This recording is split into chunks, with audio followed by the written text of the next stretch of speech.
Hey everyone, Jonathan Bailor back. Today's show is going to be a lively and awesome one because we have joining us none other than the CEO and co-founder of one of my favorite fitness websites, which is fitbottomgirls.com. She is also the CEO and co-founder of the related websites, fitbottommamas.com and fitbottomeats.com. And if that wasn't enough, she's actually coming out with a book right around the same time my next book is coming out, which is January of 2014, which is called The Fit Bottom Girls Anti-Diet. Hopefully with all of that, you can understand why Jennipher Walters is on our show. Jennipher, welcome. Thank you for having me. I'm so excited, Jonathan.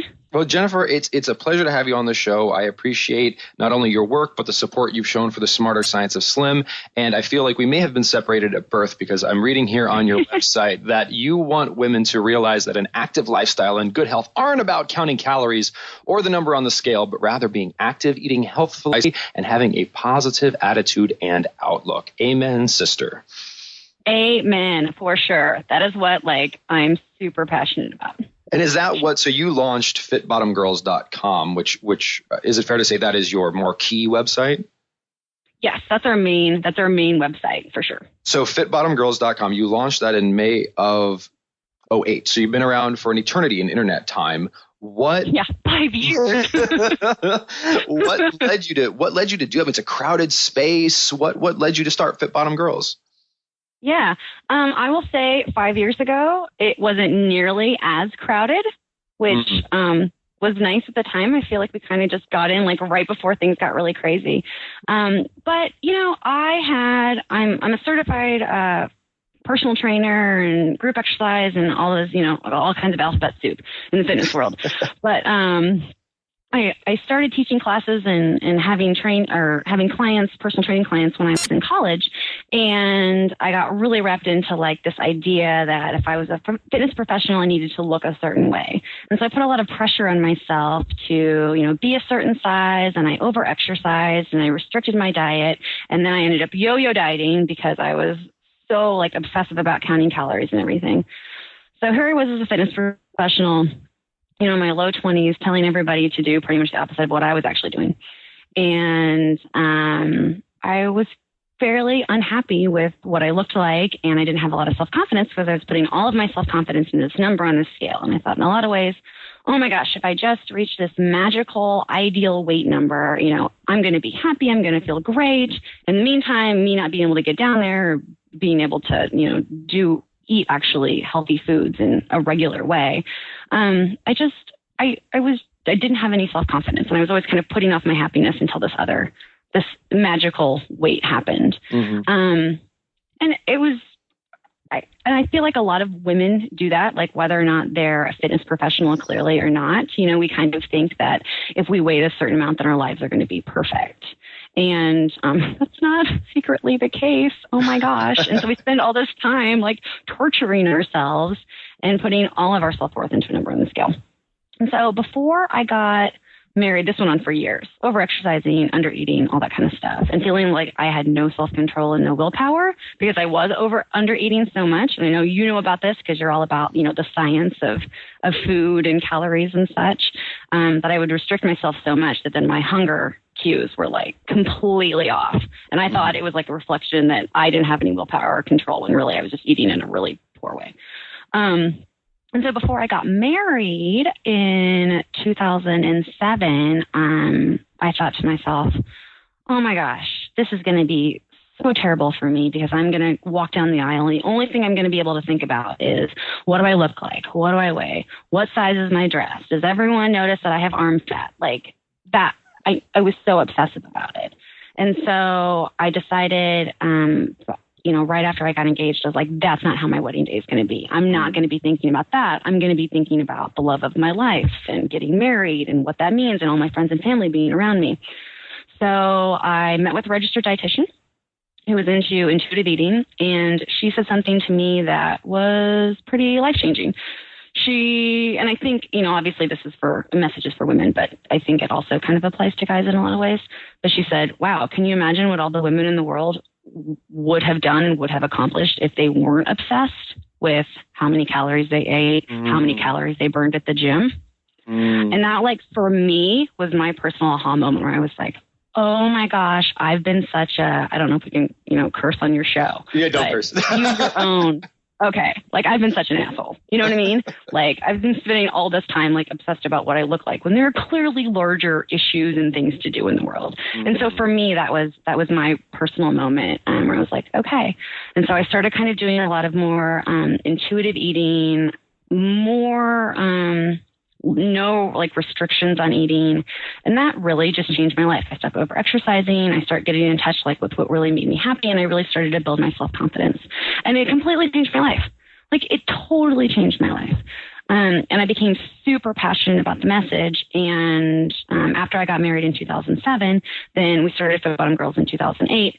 And it was in the beginning of like 2008 where I was in a job and I wanted to do more and I wanted to make a difference and I didn't want to work in a cubicle. And I was like, you know what? I want to get this message out to women across the world. How can I do that? They're not getting this message in the mainstream media that they are more than the number on the scale, that there's more to life than what you weigh. And that a healthy lifestyle doesn't have to be about deprivation or restriction, but it can be about adding really awesome things to your life. And it can be a platform for you to feel better about yourself, not put off all of your happiness until you look a certain way. So I didn't convince her. I mentioned this to my best friend or my really good friend at the time that I was working with. I was like, hey, I think I want to start a blog or a website. I want to get this message out. And she's like, oh yeah, I kind of want to do something with more, meaning and value too. And so I got her to be like 100% game on ready for it. And because I was like, I'm going to do it. Like, I don't just want to kind of do it. Like, I'm going to be all in, like kind of obsessive, a new obsession for me, a healthier obsession. And we started Fit Bottom Girls in 2008 and kind of the rest is just fallen into place. So much glorious sentiment in what you just said, Jen. I think the health and like you mentioned in your epiphany moment, which is such a wonderful story where this idea that we are here for such grander purposes and are capable of so much more than being locked in this calorie counting cell and chained to our scale. It's a very suppressive and shrinking mindset. And what you talked about, where health is about building, like what can you build? What can you create? What can you bring to life? And when you think in those terms, starving oneself and just like beating calories out of your body starts to look almost silly, doesn't it? Yeah. Silly. It looks like a waste of time. I mean, it's sad. Like, it's just sad. Like, I look back on that time and I'm like, man, I could have been doing all kinds of different things, but instead, like, I was so one track minded onto something, yeah, totally. And especially when the irony, maybe is the right word, is you can be a fit bottom girl or a fit bottom guy by eating a lot of delicious food and just living an active lifestyle. That's actually, and not only can you, but the science is quite clear. That's the more effective way to do it. Yeah. Like, it's not about the crash diet. Like, the crash diet's never going to work, It is always about, we always talk about, all good things in moderation. You make something off limits, that means you want it, So you have to kind of play with yourself, and life shouldn't be about, life should be about a celebration of everything, of being your best. And then also loving yourself enough to make decisions that make you feel better because you feel like you're worthy of feeling good. And I feel like a lot of people, they eat the fast food and they don't do the workouts and everything because there's other issues there that they don't feel as good about themselves as they should. They don't feel like they're worthy of being taken care of. And so I'm always like, no, you are worth taking care of. You are worth taking the extra time, spending the extra money. You're worth the effort. And that doesn't mean you have to do workouts and eat foods that you don't like. Clearly start by eating healthy foods that you enjoy. If you don't like kale, don't eat kale, Mm-hmm. But hey, strawberries are pretty delicious. Most of us can agree. Like, try that, And same thing with workouts. Don't, beat yourself up in the gym unless you like to do that. Some of us do like to do that, But, if you like to go for a walk, then go for a walk, and then be proud of yourself that you're doing something good for yourself. Jen, how do you most effectively communicate this message? Because you really are, as you said, the mainstream media is not telling us this. It's telling us the exact opposite. It's telling us, like, just look at how much weight the Biggest Loser contestants lose. Clearly, that is effective. Yeah. Yeah.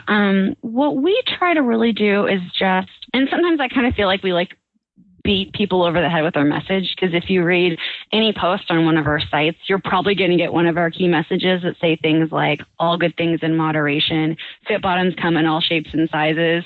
Well, those are kind of like our cliches almost that we're always saying. But we just try to, we review a lot of products, we do a lot of workout playlists, a whole bunch of different stuff.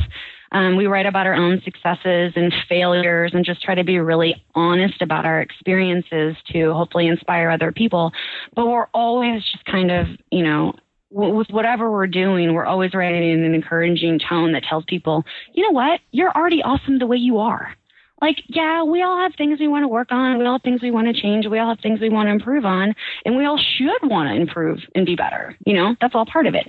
But that doesn't mean that you're lacking somehow right now. You, as you are right now, are beautiful and glorious, So we're always just trying to be really motivational. Whatever you can do, hey, awesome, you're here. What can we do together? That sort of thing. And Jen, have you found, maybe even in your personal life, where I've certainly had this experience, and I can only imagine that it's magnified for females given the societal pressures placed upon them. And that's intuitively, we get this. We get that you let your light shine. We get that starvation isn't healthy. We get that the number on the scale is really not indicative of anything except gravity's relationship with our body. And however, it's Sunday night. We're getting ready for the week. We have some time to ourselves, maybe. And the mind starts to wander. We're laying in bed and the mind starts to wander. How do you beat down those more emotionally driven? Because we get the science, we get it logically, but from an emotional perspective, it's a bit more challenging. How do we combat that? Yeah, a lot of the women that I work with definitely have, we get, and I know you already know this, but the, your thoughts are almost like grooves, and you get in a groove and you start having a thought and you kind of repeat to have that thought. So maybe your head speak, is a lot more trash talk than self-love. And that's what you've just been doing. You know what I mean? You've been doing that for years and years, and maybe you haven't even been conscious of it. And so I always try to, the girls that we work with, I'm always just just start being aware of what thoughts you are having. And then don't be afraid to just be like, hey, that's not very nice. You can't talk to me that way. I'm not going to have that thought. And then a really easy switch that I always do is if you ever start having, the trash talk in your head is to always, and you can't seem to break it. And sometimes because it is in that groove, is to always just switch your thinking. So you're thinking about things you're grateful for. So say you don't like the size of your thighs, or, you wish you could do a heavier deadlift or whatever, and for some reason you're beating yourself up about it. Take a few minutes out and either mentally or get a piece of paper and just write down the things that you're grateful for in your life, that your body can do, that your mind can do, the roof above you, the access to food that you have, even if you have trouble eating, the ability that you have so many choices, that this is even a problem when so many people are starving, and think about, so you always flip the negative in a positive way. So you think your legs are too big or something. Well, they can probably do lots of really awesome things that other people's legs can't do, So always just focusing, trying to focus more on the positive is always better. And then the more you can do that, the more you can kind of get your thoughts into a more positive groove.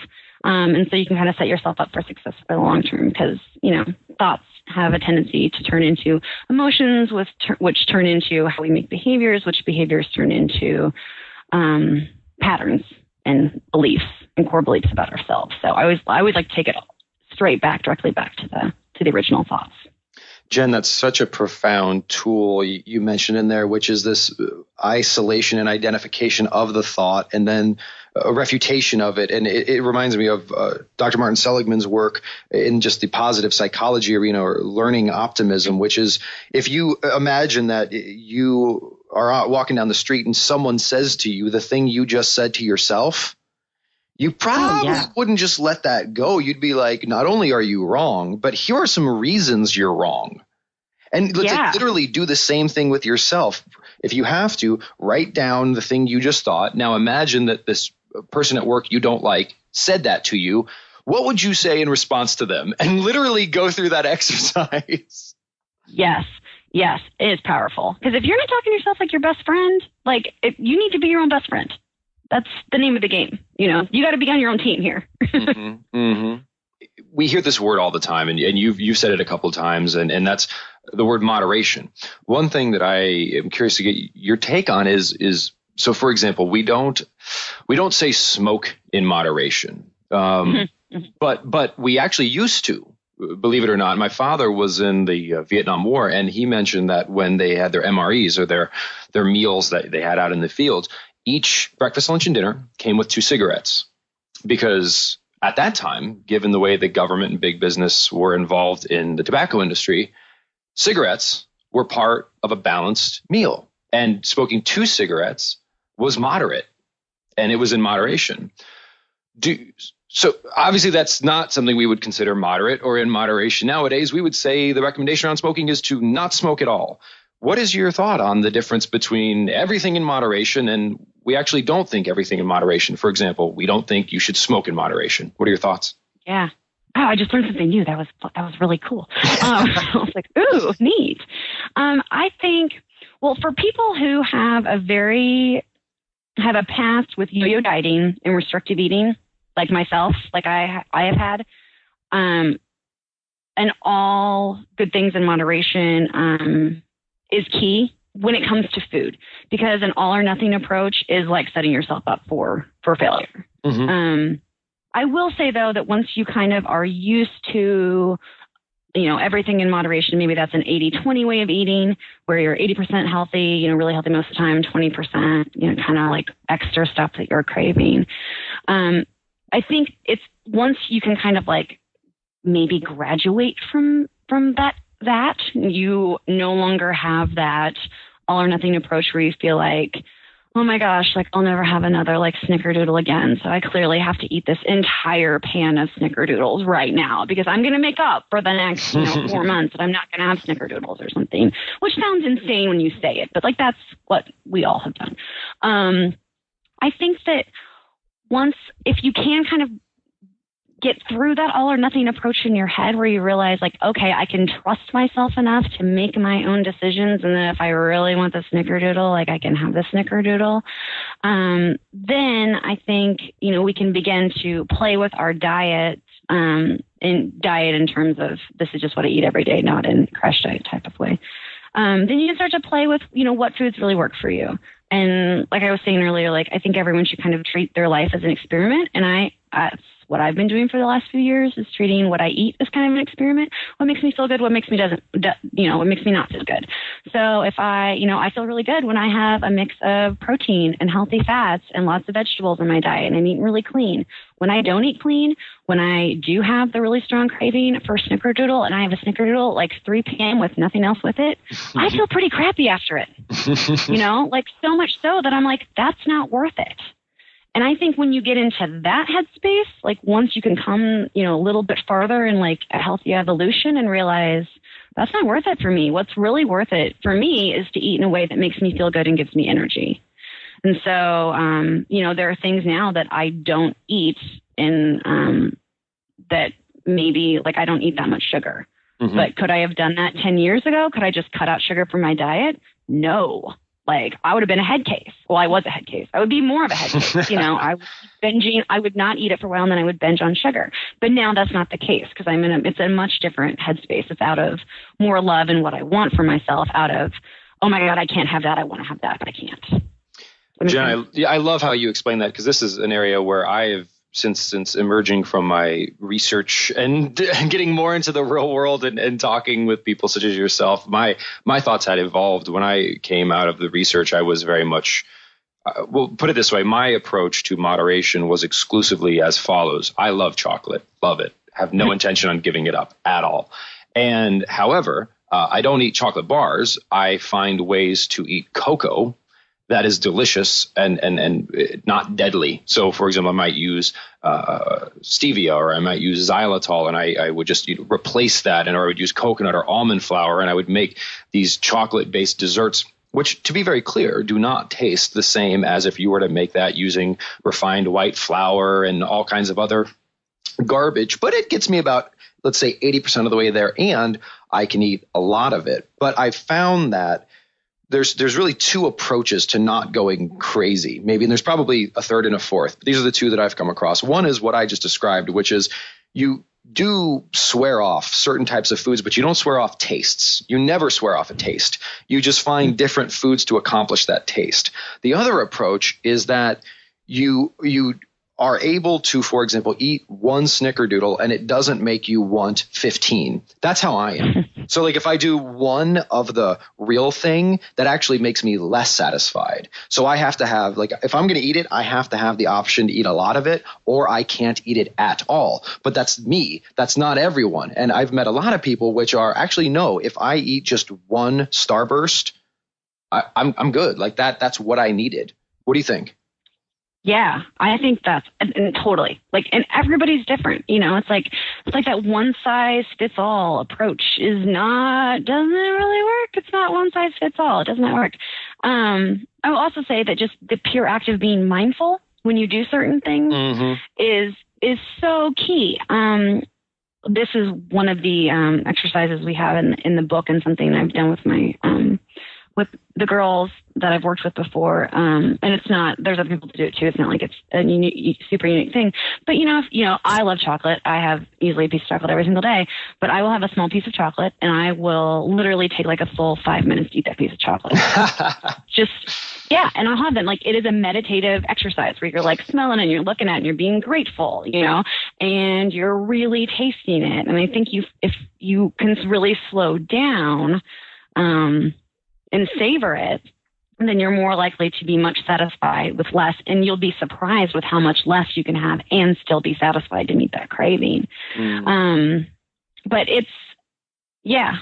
And I think the times that I feel like where I know where if I'm really, really having like a lot of cravings, or if I'm unable to be satisfied with just a little bit, for me personally, that's when I know I need to kind of look back at some of my behaviors for the last day, maybe the last couple of days.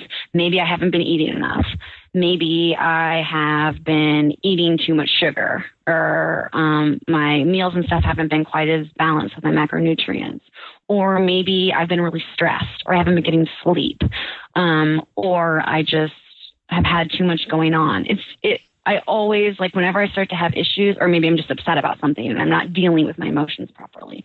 Whenever I start to have those, I know kind of what my triggers are. And when I have kind of unhealthier eating behaviors, I know as soon as it happens, I'm like, okay, what's going on? What is it? And I can usually kind of look back over the last couple of days and try to identify, okay, here's the issue. I'm not eating enough healthy fats in my diet, or, I really need to go to that yoga class, or I need to just like take a day off, something. It's so key, Jen, to be able to step, what I heard you just say, or part of what you just said, was that ability to step out of that moment. Because oftentimes we just look at our lives like right now in this moment, like right now I have a sugar craving. That's the problem. If I give in to the sugar craving, the problem was that I gave into a sugar craving. When what I hear you saying is that the fact that you even had a sugar craving, and so something happened preceding that is the cause. The craving is an effect. And the effect isn't really the problem. The cause is the problem. So you have to pop out of that moment in time, look back and say, what precipitated this? And how do I fix that? And sometimes I don't even get there. I mean, I may still, go have like the sugar, I may still eat it. But I think the difference is that when I'm done eating it, it's no longer what I would used to do. And I think some people do is then you just beat yourself up. Mm-hmm. It's a reason why you suck. Like, it's the reason why you don't have willpower. It's just another example of how you can't do it. You can't change, how you're never going to reach whatever goal you want to reach. And so instead you go, okay, well, that happened. All right. Why did that happen? Mm-hmm. Instead of going through all of the mental trash talk, just be like, okay, well, what happened? So, and then give yourself, forgiveness is like, the magic word. So you give yourself forgiveness over, whatever you did or didn't do. And then you go, okay, well, why did that happen? How can I learn from that? Let's move on. And it sounds like you also, it's always a very conscious process. It's always a process that's looking at You're not just forgiving obviously forgiving is necessary, but it's forgiveness and then saying, here's the action I'm going to take so that I don't have to keep forgiving myself, because ideally I am starting to live a life that helps me to not have these moments. Is that fair? Right, definitely. Because I think oftentimes sometimes people just hear, well, if you just think more positively, everything takes care of itself. And that's certainly not at all what you guys are talking about. You have to have that positive mindset. But then you also have to take action and to be smart about it. Yeah, you have to be realistic. I mean, obviously, we're not telling everyone like, yeah, just be a positive Pollyanna all the time. Life is great. Yeah. You know, crazy things happen in life. Like, that's just part of life. That's part of the adventure, you know? So, yeah, you got to be positive, but you also got to be, you know, real, and then honor yourself and honor your emotions. Because if you do try to just always be up and never give yourself the time to kind of work through, you know, difficult emotions and stuff, then you can also trigger stuff. So, feel your feelings. Feel your feelings, and then feel why, and then look back at maybe why they happened, and look more for those causes. Because I think we hear these like lifestyle change phrase so often, Jen, that it's just like saying synergy. Like it kind of means nothing, but what it actually means is oftentimes the problem is not that you just ate some sugar. That is not the problem. That's just something that happened. It's one moment. The problem might be something like you're not getting enough sleep. You're too stressed. You're in a poisonous relationship. You don't love yourself. There are all these more core lifestyle things. Would you say? Yes, for sure. Yeah, we tend to think very one-track minded when it comes to health and nutrition, when it comes to like diet and exercise, that it's only about nutrition, it's only about what you're eating, and it's only about the workouts you're doing, when it's everything, you know. Holistic is another, maybe a little buzzword, but very holistic. You know, it really is very holistic. Jen, well, I so appreciate it. And folks, if you haven't checked out Jen's websites, the first one to check out is Fit Bottomed Girls. It's a wonderful site, and it has just a wonderful tone of positivity, very open-minded, very encouraging. I'm certainly a fan, and they've been wonderfully supportive of my work, so let's be sure to reciprocate that. Also check out Fit Bottomed Mamas, if that applies to you, and also Fit Bottomed Eats. And Jen, I'm pretty excited to have you back here to talk about your upcoming book, just so we can wet people's whistle but not give it away. Just tell us a little bit about the book. Yeah, it's a plan that pretty much tells you how to be a fit bottom girl. So we have a lot, it's like the 10 different principles of how to be a fit bottom girl. And it's a lot of diet, and it's a lot of nutrition, workouts, but it's also a lot of self-love and confidence boosting, and how to pick up the scale and ditch the diet drama with quick little 10-minute fixes. There's my marketing that can kind of work into your life in a very natural, organic way, and allow you to make small changes that add up over time to really big results in how you feel every day. So make you feel better. And what's the title of the book? It is The Fit Bottom Girls Anti-Diet. And it is coming out when? January. Actually, it's coming out December 31st, 2013, but January 2014. I love it. And you will come back on the show to tell us more about it? For sure. I would love to. Do you like how I did that little technique? Get people answering questions. You just naturally, oh, yes, of course. So it's that last one. I just snuck it in there. And this? Yes.